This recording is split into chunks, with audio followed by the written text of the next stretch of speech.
Are you ready to create a life you crave?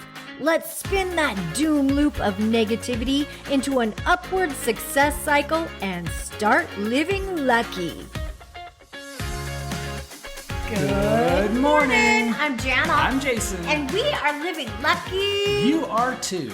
We're talking about seeking the feeling. Maybe it's just becoming aware of what is the feeling we're after. Because as I have revealed, the secret to life is how you feel. Yes. How you feel.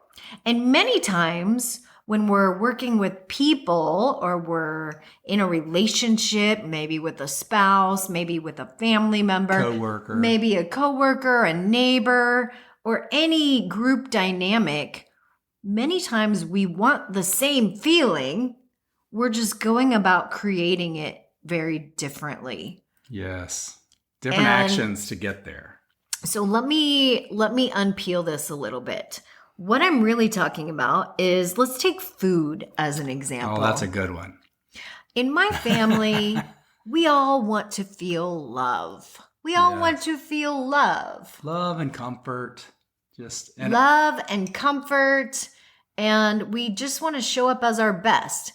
Now, for some reason, to some people in my family, food is a way to show love and comfort. Food. But which food? And that's the thing. Yes. So what does love and comfort mean for you? And that's where you have to dial in. What is that feeling? And what is it? How do we get there for you? Clear your throat. Thank you. So, like I said, for some people in my family, food is the feeling of monkey bread. The feeling of all of the sweets and staples that we grew up with, and in making those cookies and giving those to the family, that is love.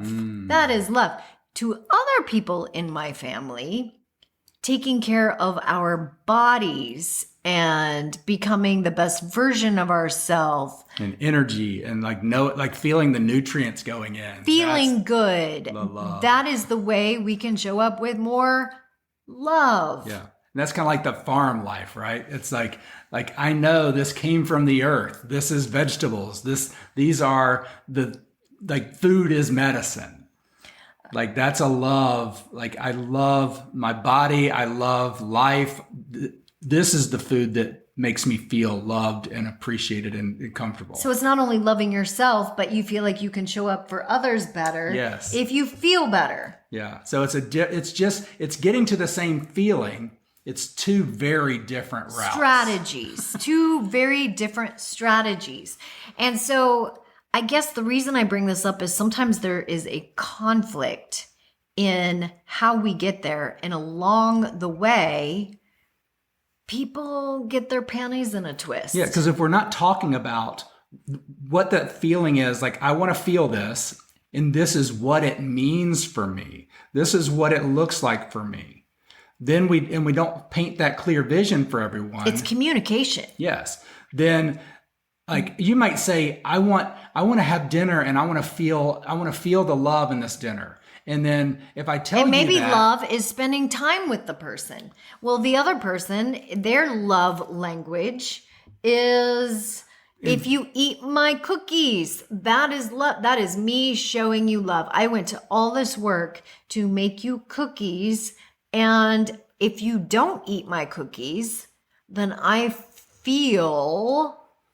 like I haven't loved you well and you're not loving me back. You're rejecting my love. Yeah. You're rejecting my love. Yeah. But if I'd had a clear conversation with you of, hey, food for me and love for me in a dinner situation would be having a beautiful green salad that maybe we went to the farmer's market and got organic vegetables, and having some organic protein, and having the right portions, because I know that when I don't overeat and when I don't have a lot of sweets, that my energy levels pick up, and we can have a good conversation and we can think about where this food was grown. Like that feels very loving, and also feels like it's very life-giving.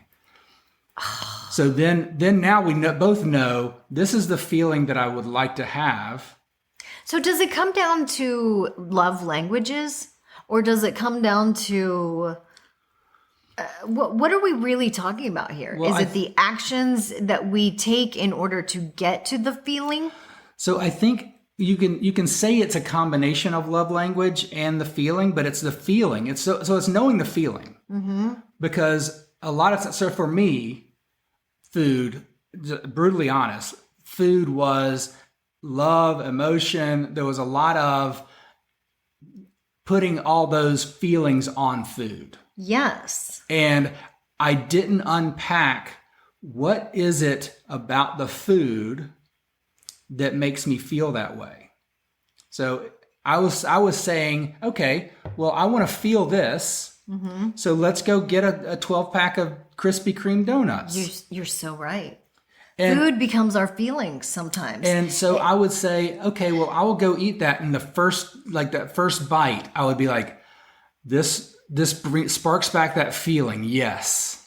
And then I would this is so sad and sick, but I would crawl into the backseat of my car and I would eat the whole dozen. Oh, I know. I did that too. I had some moments where I ate McDonald's in my car, and I would eat it, and then I would actually find a place to stop and throw it away so that when I would go back to So guilt, shame, so we start with the feeling. We want the feeling. We reach for what we identify as what gives us the feeling. And then subconsciously we know that that's not the truth. Okay, so let's think about another example, because food is always, something that we all do, right? We all eat to nourish our bodies. Let's talk about money, because I think money is the same thing. Money is another thing. Money is one of those things where we want, I think the feeling we want is prosperity, abundance, success, wealth, freedom. Yes. Options. So how do we get that? So one person in a relationship says, I'm going to create this feeling by saving. I want to create the feeling of wealth by working hard, watching my resources grow. One person wants to feel it by buying things.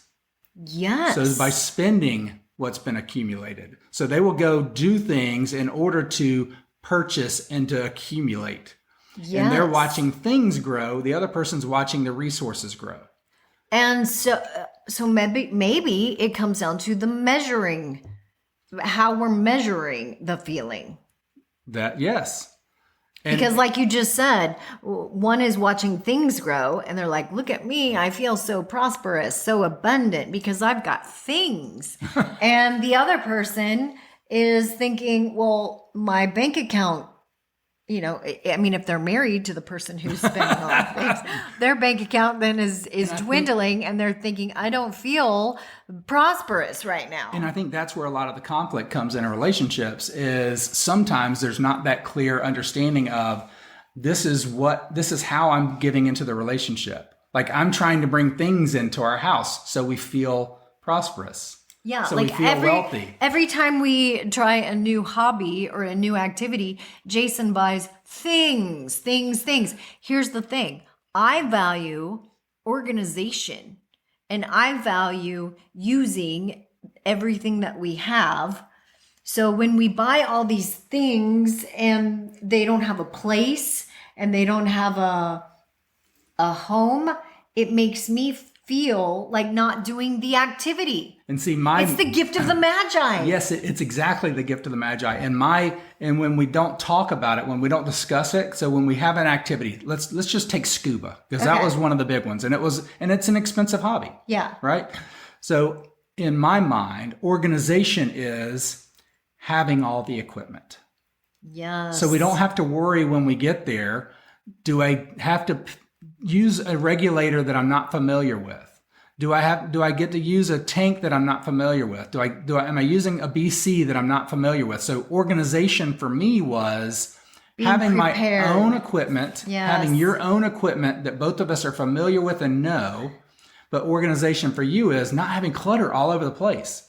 Yeah, I know, because And I'm like, sooner well, or we later- can never find what we're looking for because we've got so much crap. Like if you had a room in your house for every single hobby, and like when it comes down to Which is what we've literally started doing. Yeah. Is we've literally started. Well, what we've started to do is identify, okay, well, what do these things mean for you? And we've started having these conversations so that we can get out of the complexity of it all and get into, okay, how do we want to feel? And then what are the ways that we can just work towards that feeling without having the conflict between the being so of it this and goes in between back the two of us. to the podcast we had on politics. It goes back to many of the relationship podcasts that we have talked about. It goes back to the communication podcast. When we go about creating these feelings in different ways, many times we end up on opposite sides of the tennis court. Of the net, yes. Opposite sides of the net. Instead of realizing, hey, we're both on the same We're playing team. doubles with the other thing. Yes, Or with the situation, we need to or get with the idea. back on the same side of the net, and we need to have these crucial conversations so that we are on the same page. Yes. And so that we're not growing, because love sometimes without realizing, without being conscious, we are growing maybe just 1 degree apart. Well, if a ship is going 1 degree in a different direction than the other ship, they're going to end up at two different destinations. Yeah. And both ships are going a degree apart. That's 2 degrees a piece. Right? Yes. So and it's beautiful because when we are just having the communication and we recognize we're on the same side of the net, we are on the same team, then we let go of all the blame. Mm-hmm. We let go of all the shame. Oh my gosh, yes. And we're like, okay, I see how you're thinking about it. I accept it. And thank you for putting the thought, because oftentimes we jump into these conversations, these crucial conversations with this lens of you weren't even thinking. We put up a guard. Yeah. And the minute you attach blame, shame, or any kind of existential, like they're fighting against me. They're fighting against what I'm trying to do. The minute you put the responsibility on something outwardly, then a guard comes up, a defense mechanism. We automatically go into these, and it's all about being right. Yeah, I did this.